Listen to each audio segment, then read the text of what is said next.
keessa taa'ee afaan jijjiirrate akrobaatii arraba isaa qofa hojjechiise waa'ee bilisummaa Oromoodha nutti haasa'a. Fakkeenya tokko qofaan isinii kennu barbaada.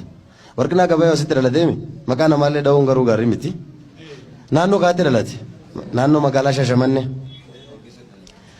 Baran ani mana hidhaa seenu gaafa mooraa tikaatii guyyaa 41 booda ani maakalaawii galu namni jalqaba dhufee anaa harkiidhaa miilliidhaa.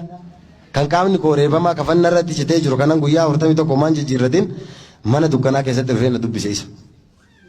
Akkana taanee harkumallee nurraa hiikuu didanii jenneet hoggana inni itti himan yaada keessan jijjiirradhaa uleen isinirraa dhaabbattiin hoon jedhe. Akka namni reebamu nama beekutu har'a jijjiirama nutti hima.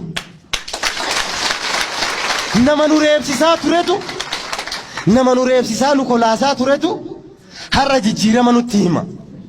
Nama nu dhaane tarras waajjira keessa jira.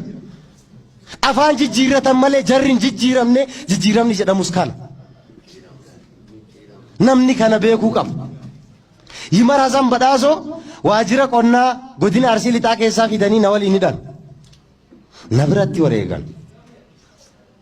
Na biratti wareegan. Nama Arsii Lixaati as Shashamannee kanatti dhalate. Warroota akkanaa kana itti dhabnee as geenye. Nama tokko irraa wareegamintu har'a qabsoo goone waggaa 27 eessa turtanii nuun jedhe waggaa 27 mana hidhaa gammoojjii Oromiyaa baddaa fi keessatti du'aa turre kana itti hima. Oromummaaf Oromiyaaf jennee wareegamaa turre. Kanaaf namni kana beekuu qaba miira keessa seene na of golchaa. Galatooma guyyaadha ifaa bilisatti aanaa magaalaa kana keessatti waajjira adda bilisummaa Oromoo banameeti wal arguu kenna rabbiin galanni haa ga'u.